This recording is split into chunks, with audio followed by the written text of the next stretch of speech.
Officers in the Canadian Border Services Agency have stopped a string of illegal border crossings from the United States into Canada. 15 people, including children, were caught trying to cross into Alberta and Manitoba in 3 separate incidents over the past few weeks.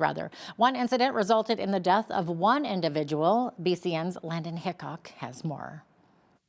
Just days after Prime Minister Justin Trudeau announced a new federal border security plan, RCMP in Edmonton held a press conference on Wednesday announcing details on 3 separate incursions into Canada, 2 of them occurring in Alberta near the Coutts border crossing.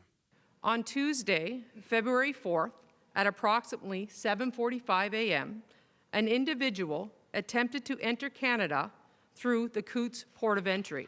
The male was referred to secondary inspection area.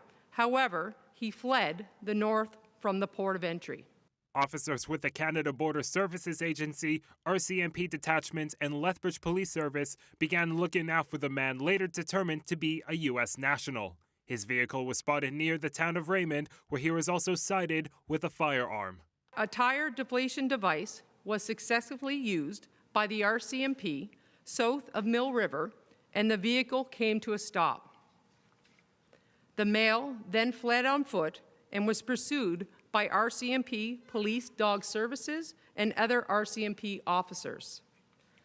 During the pursuit, the male sustained a self-inflicted firearm-related injury and was pronounced deceased at the scene. The second event involved a group of 9, 4 adults and 5 youth traveling on foot with suitcases across the border near Coutts. The RCMP was notified by the U.S. Border Patrol on the incursion, and the group was subsequently arrested and taken in for processing. Another incident occurred in Manitoba on January the 14th. Footage from an RCMP plane with thermal imaging captured the event and alerted nearby ground units. Officers located and arrested the group of 6 who were attempting to hide in the woods and took them into the CBSA. When our members did approach these individuals, that they were not prepared for the Canadian weather. They did not have hats, gloves, mitts, or anything that we would normally see in a Canadian winter people wearing.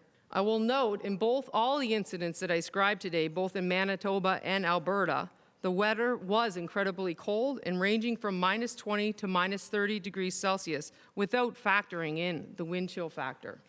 As new federal border policies have been pledged, including the $1.3 billion border security plan, RCMP say they have the technology and resources to tackle all illegal activity that comes across the border into Canada.